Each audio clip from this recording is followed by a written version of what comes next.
I want to talk about this for a second. And I don't want to be the only one to discuss this because Alan, you are a long time Disney fan, huge Disney fan. You Mhm. live close to Disneyland Absolutely. and you've About been 20 minutes away. yeah, and you've been an annual pass holder uh Yes. on and for how Well, long? up until like 2017, I think the annual pass holder program started in the $100 one started in, I want to say 94. So, gosh, that has to be close to 25 years as Right, an annual pass holder. right. And I've spent a lot of money there. All right, but let's get right into it. A freaking IKEA chair. So Bob Iger had his big company speech. Was a town hall at Disney. They even published video of it. I watched some of the video, and no surprise, Bob Iger on nearly every question skirted the topic. He was asked Pre-prepared question. pre-prepared question and pre-prepared answer, and he deflected like any great politician would. He gave nothing. Bob Iger stated, when asked about the Don't Say Gay bill, or would Disney get political, he just sort of he talked his way out of that one. When asked about the content of Disney, he made the most brilliant statement ever, which is basically a statement that could be read two ways. He said, we're not always going to be able to make everybody happy. So here's people saying, yeah, we're not going to be able to make everybody happy. I'm so tired of this woke stuff. I'm really glad that Bob Iger said that.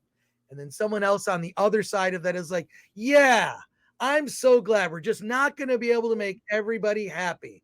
We're going to keep putting all this other content in, and it's not going to make people happy. He literally made a statement that made everybody happy. And I still am arguing. I did another video on this. They need to consider to test the marketplace, spin off another brand that is effectively their woke slash gay brand, and just make honestly gay content, not stuff where you're trying to shoehorn it in under this kind of under the surface, or what Dante James calls queer baiting, where they have a character and they just tell you that character is gay, but then nothing about that character being gay matters. It's irrelevant to the story. It makes no difference whether you know the character is gay or not. In fact, I don't need to know the sexual orientation of every character that's on screen. I think they did that in one of the recent Jurassic World movies. They just were like, oh, these characters are gay, yet being gay meant nothing. It just meant nothing. That's called queer baiting. When you kind of shoehorn that in to placate the audience. I just think what Disney needs to do is just make honestly gay content. Um, just do it. Make a feature length film about a coming of age story, or just a coming of age coming out story. Just do it. But I have two pieces of advice. One, put it under another label.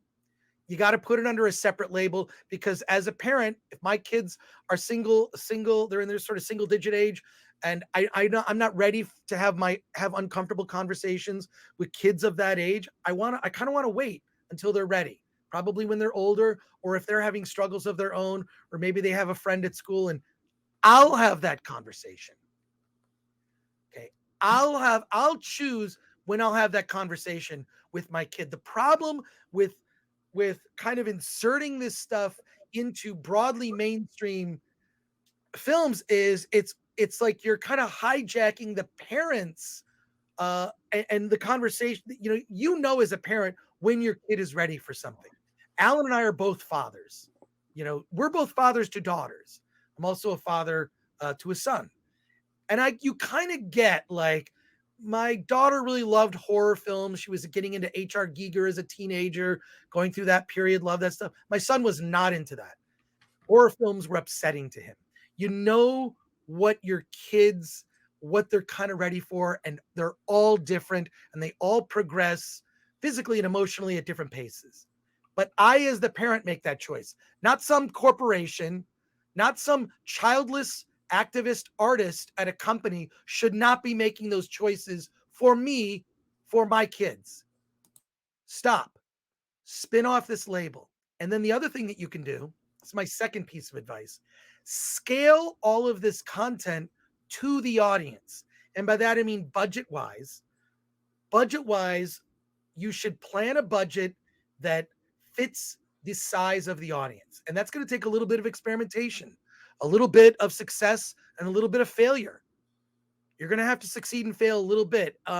Had they made Strange World for a much smaller budget, say under 10 million, it would have made money. It would have made money. So I really have a problem with, you make a movie for, it's been the budget for Strange World has been reported from between 120 million and 180 million. Either way, it's going to lose over 100 million because of marketing. But I feel the advantage of spinning off a separate label is, one, it gives parents, that's the reason the rating system was created. The rating system, they rarely use PG anymore, but it's G, PG, PG-13, R, and NC-17, which they rarely use anymore anyways. Okay. But you've seen this content kind of slide little by little, and it's not a good guide. Spin off a label. And then I think you can actually be even more authentic. You can take bigger risks with bigger, and when I say a bigger risk, I don't mean size in terms of budget. I mean in terms of ideas. And who knows, that brand could broaden its appeal. But I really believe that Disney has a lot of trust in Disney has been lost. A lot of trust in Disney has been lost. And I don't think it's not a controversial thing to say that Disney cannot be trusted with your kids any longer. And I'm someone that grew up as a young dad, taking my kids in the 90s to every Disney thing that came out. Was an event. It wasn't just a movie, it was an event.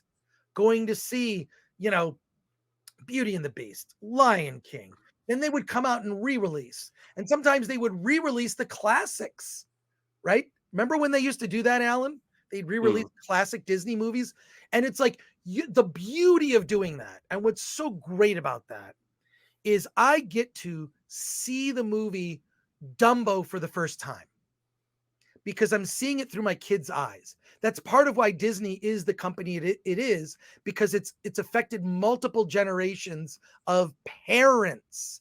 And what I don't like, and what I'm seeing, is parents are being disrespected. But I get to see like Pocahontas and all those.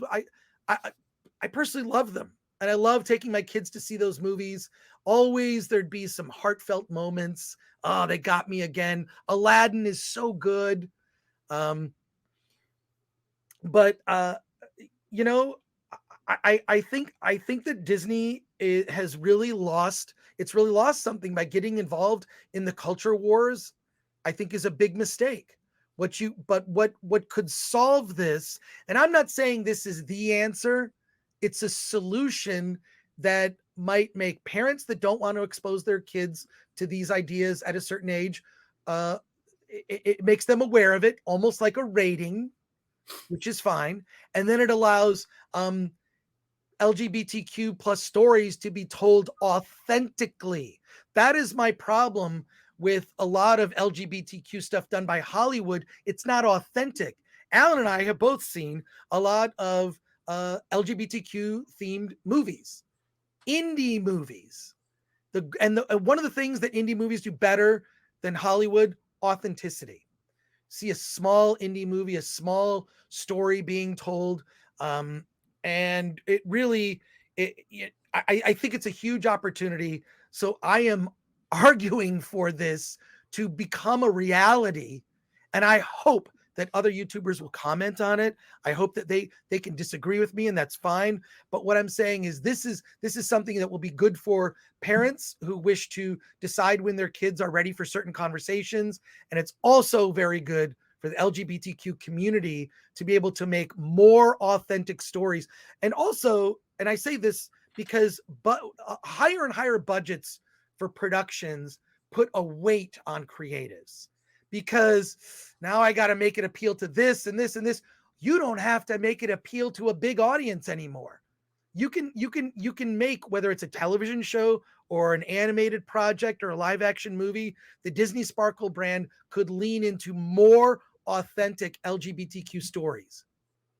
And when you see that brand, it's your choice as a parent whether to see it. And my guess is those movies will be better movies and better TV shows.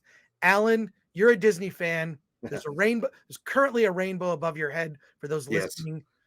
What are your thoughts on what I just said? Yeah, I appreciate your point. It's not going to happen because I don't think but I think the important thing that you're bringing up is to get a discussion going about this. Should Disney be branching off in a specific storytelling? The issues I have with LGBT stories is, what is an LGBT story in the first place?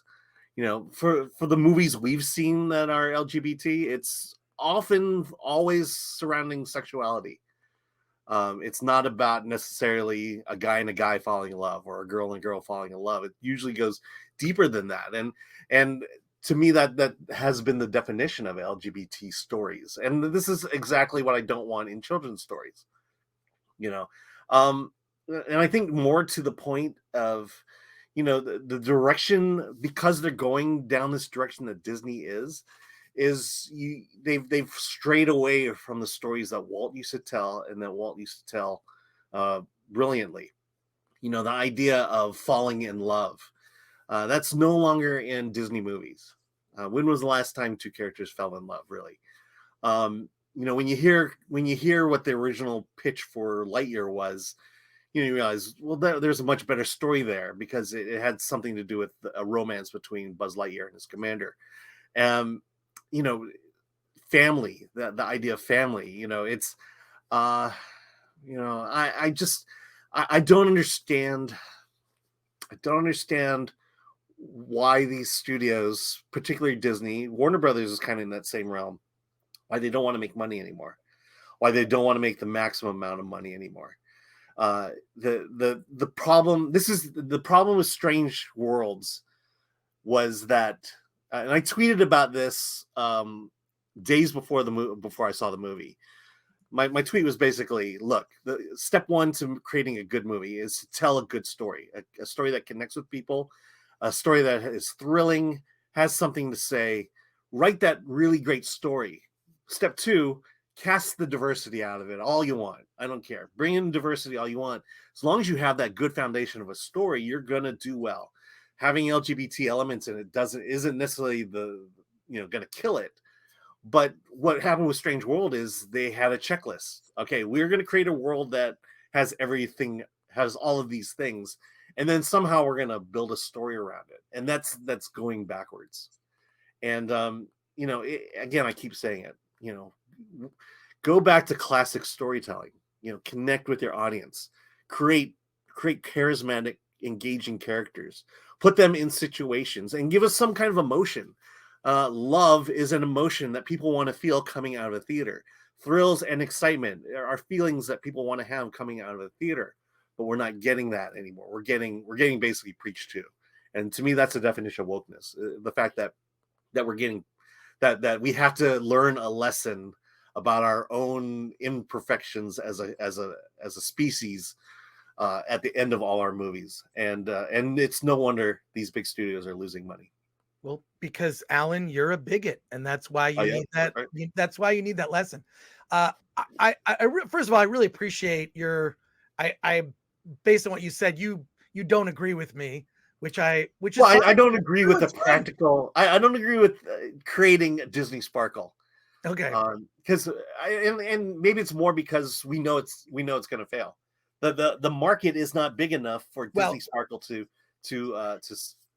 sustain itself.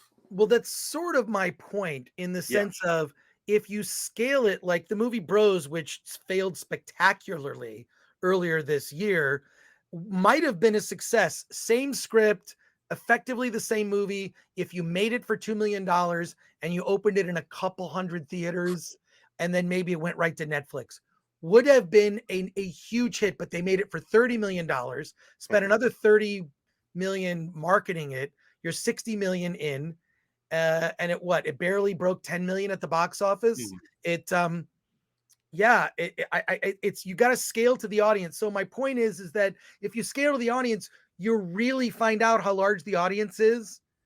So there you go. But look, I'm only proposing this as a possible solution, um, toward toward placating a certain part of the audience that does exist, and then also to sort of like excising the preachiness from the project. And you're right, Alan. I agree with you on the big major point that you made, which is tell a great story and nothing else matters. Yeah. No one, if you tell a great story, it doesn't matter. Look at like, because they act like diversity is a new thing, and they love to point out diversity, diversity. There's a great video that Nerdrotic put out where it's just a video of people saying diversity, inclusivity, diversity, inclusivity, and it's like this like Representation. it's so funny. He cut it from all these like red carpets. I'm not sure who edited it, Gary, but that video is so good. And it's like, have you ever seen a movie before? Did you see the movie Alien with Yaphet Kotto? I mean, like, diversity's kind of been around. It was never forced. It was always like an organic thing. Like, oh, it'd be cool to have this character. I mean, the character of Ripley in Alien was originally a man, right? And so a lot of things changed, and it's again, great story. So it didn't even matter that there were Yeah. changes. We have a lot of Yeah. comments, and And quite frankly, if you yeah, have a good story, I say diversify your cast. I mean, you're never going to hear me say, "Boy, I wish there were more white people in this movie." It's just not going to happen anytime soon. right.